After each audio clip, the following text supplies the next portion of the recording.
Hello students, welcome to my class. Today I will teach you the chapter Ammonia.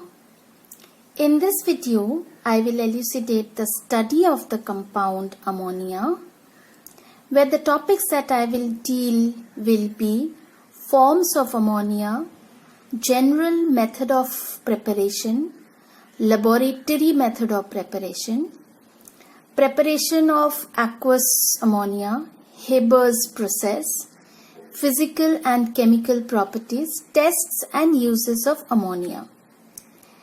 This chapter will not be difficult, children, and I will see that I will stick to your portion and explain it so nicely that you will be able to understand the facts with reasons.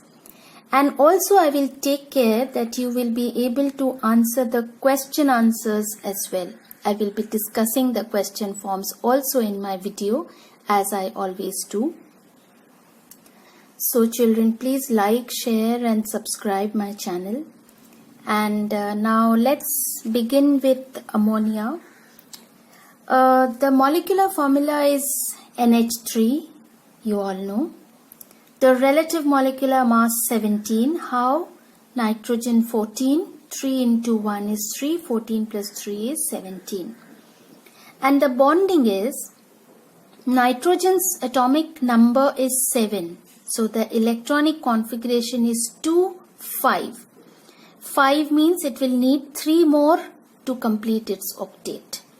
So it will share 1 electron each from the 3 hydrogen atoms. Hydrogen will also share 1 electron from nitrogen to complete its duplet. So the molecule ammonia will have 3 single covalent bonds, and this molecule will have a lone pair. These 2 electrons, this pair of electrons, are not shared while forming the molecule ammonia. So it has a lone pair. If we are talking about free state, it is found in traces in air and natural water. Combined state, it will be in many compounds. Some of them you know it, ammonium chloride, ammonium sulfate. And since it is highly soluble in water, so it will not occur as a mineral. This point you all should know. It does not come in the form of mineral because it is highly soluble in water, so to get it in the form of rock is not possible. For the decomposition, that is bacterial decomposition, generally in the places near the washrooms, you will see that there is a very peculiar characteristic odor, irritating odor. That's just because of the presence of the urea, whose formula is NH2CONH2, can also be written as CONH2 whole twice. When it reacts with water, will give you ammonia, water and carbon dioxide, thereby giving you that irritating odor. This name, this chemical formula, this equation is important, children. You all should know about it. Next topic is forms of ammonia. So there are different forms in which we get. First is the gaseous ammonia, that is dry ammonia gas, NH3 gas. Next, liquor ammonia fortis. This is a saturated solution of ammonia in water with relative density of 0.880. It is always stored in the cold places in stoppered bottle, tightly once. Then liquid ammonia, it is just the liquefied form of this dry ammonia, and due to high pressure, on applying high pressure, this dry gas becomes liquid. Laboratory bench reagent, this is the very diluted form of liquor ammonia. Here we discussed just now liquor ammonia fortis, which is a very saturated solution, and I said it is also known as 880 ammonia because its relative density is 0.880. If you dilute more with water, as I just now told that ammonia is highly soluble in water, that diluted one is taken for the students for the practical work, and it's known as the laboratory bench reagent. The relative density, as I told just now, I've written it down for you. It's stored in the cold places in the tightly stoppered bottle. Coming to the next topic, that is the general method of preparation. So if it is the general method of preparation, the mechanism goes as ammonium salt plus alkali warmed or heated will give you salt, water and ammonia. So ammonium chloride with slaked lime, calcium hydroxide will give you calcium chloride, water and ammonia gas. Ammonium sulfate with caustic soda will give you sodium sulfate, water and ammonia gas. If you are using ammonium sulfate with caustic potash, that is KOH, will give you potassium sulfate, water and ammonia gas. So any ammonium salt, ammonium chloride or ammonium sulfate can be used with any alkali. Could be slaked lime, caustic soda or caustic potash. Will give you salt, water and ammonia gas. One more method where the metal nitrides can be treated with warm water, but this method is not very much in use because it's a very costly method where any metal nitride will not react. It is only the magnesium nitride or aluminium nitride, that is a bivalent metallic nitride, magnesium, or a trivalent metallic nitride, that is aluminium, with water will give you magnesium hydroxide and ammonia or aluminium hydroxide and ammonia gas. So these were the two general method of preparing. Now coming to the next topic, that is laboratory preparation of ammonia in lab by the students. So a reaction would be ammonium chloride, calcium hydroxide, giving you calcium chloride, water and ammonia. Now as I have told you in my practical work that the reactants chosen in the laboratory is always according to the convenience, that the result is got very easily without difficulty. So we use ammonium chloride, calcium hydroxide and you get calcium chloride, water and ammonia. Now there are certain precautions which you should take care of. That is the flask that contains the reactant. That round bottom flask should always be tilted, for otherwise it is straight, but in this case it has to be tilted a little down so that the water formed here, the warm water which is formed here, doesn't trickle down the flask. It will not go down, doesn't trickle down the flask and thus result in breaking of the flask. So to avoid this, the flask is not straight, the flask is tilted, not exactly upside down, otherwise the reaction will not take place. It is tilted a little. Second, the alkali which is used here, that is calcium hydroxide, is taken to a higher ratio because the use is less, 2 ammonium chloride and 1 calcium hydroxide. But while taking in the round bottom flask as reactant, the alkali should be of higher ratio by weight. The reason is to counteract the loss of ammonium chloride by sublimation. We all know that ammonium chloride is sublimable. So to counteract the loss, the amount of alkali taken is always more. And why is alkali used? It is cheap. Moreover, it is not deliquescent like the others, sodium hydroxide. It is not deliquescent. And we know amongst the salt, ammonium nitrate is never used. It is very explosive in nature, so not used. Ammonium chloride gives the result very easily and properly, so we use it. Ammonium nitrate also dissociates into nitrous oxide and water, laughing gas. This question can be put in 3 forms. One is directly write the equation. Second is name or write the equation where a substance is heated and no residue is obtained. May name a metallic nitrate, then ammonium nitrate. So these are the 2-3 questions where this equation is important, which you should all learn. Even nitrite, ammonium nitrite will also dissociate to give nitrogen and water. But I have seen this question coming very, 2-3 times I have come across this question. So I am very keen about this, that the child should know about it, its reaction, its product, about naming the substance and so on. This is equally important. Now after you draw nitrogen, you need to dry it because water vapors are there. So the drying agent should be quicklime, as ammonia being basic in nature will react with rest of the drying agents like conch, sulfuric acid, phosphorus pentoxide or anhydrous calcium chloride, where they will react to give you compounds like ammonium sulfate, ammonium phosphate and addition product like this. So they will react, therefore calcium oxide also being basic, they will not react, and it is the drying agent. Collection of water and ammonia. Once ammonia is taken out, how to collect it? It is collected by the downward displacement of air, reason that ammonia is lighter than air.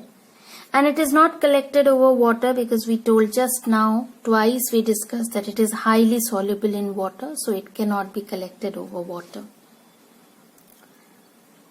Preparation of aqueous ammonia by funnel arrangement to prevent back suction of water into the flask due to high solubility. If you remember this method done in proper way when HCl chapter was done. So if you don't remember funnel arrangement, please go back. It is a similar method where a funnel is adjusted to the delivery tube and the funnel opens over a trough containing water. Ammonia being highly soluble will suck water and the water comes down, which is ammonia water, and this continuous process goes on till you get a aqueous ammonia. So if you want to refer, please go back to that video of mine where preparation of aqueous ammonia is done. Will be simple and easy to understand if you see the preparation of dilute HCl. Coming to the manufacture of Haber's process. Now manufacture means industrially, commercially prepared, which is known as Haber process, where nitrogen and hydrogen are reacted and it will give you ammonia. This equation was discussed earlier also when in one more chapter of my videos, but it is not very wise to tell you about which video so that you can go back, but you all have heard about the name standard 9 so many times, Haber process, where actually in that compression pump, the dry nitrogen and dry hydrogen are put together, and in the presence of catalyst. Now this ratio of nitrogen hydrogen should always be 1:3, should always be. The temperature at which this reaction goes on is 450 to 500 degrees Celsius. The pressure should be above 200 atmosphere. In the presence of the catalyst, finely divided iron, and the promoter, molybdenum or alumina, but we use molybdenum very frequently, that will give you ammonia and a lot of heat, exothermic, and the reaction is reversible. But it is seen that only 15% of the reacting gases get converted into ammonia. Now, this ammonia is easily separated from the gas because it can be easily liquefied. Moreover, it can dissolve also quickly in water. So, removing ammonia is not at all a problem. These reactants are recycled again, reacted again, redone again to get ammonia. And the amount of heat which is given out is again used when the reactants are again re-reacted. So the heat liberated is used as the initial part. Moreover, a high pressure favors because there are only 4 volume of reactants and just 2 volume of product. So the high pressure is also favoring the reaction. This reaction is very important from the question paper's point of view, and I am very sure you can tell 85 to 90% sure that this question is there in your question paper. Okay, so we come to the next, that is physical properties of ammonia, and we will discuss all the properties. It is colorless, it's a pungent choking odor gas, bitter taste, as I told you just now, basic in nature, non-poisonous. But this ammonia gas, we say it is non-poisonous, but it affects the respiratory system, and therefore it has a very bad effect on the inhaling process. Therefore it is dangerous, but its nature non-poisonous. Lighter than air, we discussed just now in collection. Alkaline in nature. It can be easily liquefied, as I told you just now. Highly soluble in water, which can be demonstrated by the common fountain experiment. If you remember, we had done this for HCl.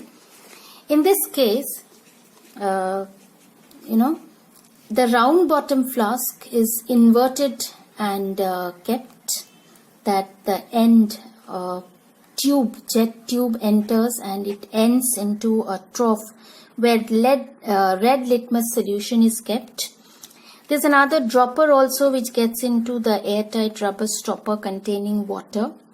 When this dropper is squeezed, the water gets into the round bottom flask which contains ammonia gas. The ammonia gas, being highly soluble in water, will dissolve in this water, and a vacuum is created. Thus a low pressure is created, and the high pressure outside in the atmosphere will push the red litmus inside through the jet, and it will come out as blue fountain which can be seen. Therefore we can say that ammonia is highly soluble in water. Coming back to the properties again. A bottle of liquor ammonia should be opened very carefully after proper cooling. This prevents the sudden flushing out of the gas, and due to cooling the high pressure also drops down because it has got a tendency to flush out and create accidents. We now come to the chemical properties, and a number of questions can be set from this part. That is, first one is simple. Thermal dissociation. Ammonia can give you nitrogen and hydrogen, but at a very high temperature. Electric shocks also can do it, so we avoid it. It's a weak base because dry ammonia, even in liquid state, if the ammonia gas is liquefied, is also neutral. You bring a red litmus or a blue litmus into it, there will be no change at all. But aqueous ammonia is a weak base. And why is it a base? Because it will dissociate, giving you hydroxyl ion, due to which the nature becomes basic. Burning of ammonia in oxygen will give you nitrogen and water. Here the observation would be a yellowish green flame is seen, which is irreversible, strongly exothermic and explosive. But strongly exothermic and explosive cannot be your observation. Your observation is yellowish green flame. But the same ammonia, when reacted with oxygen in the presence of the catalyst platinum, you'll get water, nitrogen monoxide and lot of heat. But this nitrogen monoxide, since there is a supply of oxygen, will quickly react to give you nitrogen dioxide, and your observation is very clear, reddish brown colored gas, nitrogen dioxide. These two equations can be asked to compare. These two equations you can be asked to write down, and these two observations can also be asked to identify. How do you know that ammonia is being reacted with only oxygen, or ammonia is being reacted with oxygen in the presence of platinum? This platinum also keeps on glowing. That also can be one of the observation, but this is a better one. It can act as a reducing agent. So with copper oxide will give you copper, water and nitrogen, and the observation would be the black color of copper oxide will give you a reddish brown metal, or with lead oxide it will give you lead, water, nitrogen, and the observation would be yellow. Lead oxide will give you grayish lead. So the question can be asked in different way. Give an equation to prove that ammonia is a reducing agent. One of these two you can give. What do you observe when ammonia is reacted with a black metallic oxide? So your answer is this. What do you observe? Or write the equation when ammonia reacts with one amphoteric metallic oxide. Then this is your reaction and this is your observation. So any one question, the four of them that I told you just now, one is definitely there in the question paper. Apart from this, this is also one answer to the question that prove that ammonia is made up of nitrogen and hydrogen. Give an equation to prove that ammonia is made of nitrogen and hydrogen. So any one of them you can give. So I just now spoke about 5 questions here in these two equations. Pay attention, one is definitely there. Now we come to the last but not the least part, that is reaction of chlorine with ammonia. Either ammonia is in excess or ammonia is less. When ammonia is more, when ammonia is in excess, your products will be ammonia plus chlorine will give you nitrogen and ammonium chloride. And the observation would be the the greenish yellow color chlorine gas. You may not write the name chlorine. So greenish yellow colored gas disappears to give you white fumes of ammonium chloride. NH4Cl is white crystalline, so white fume. We have discussed this many a times.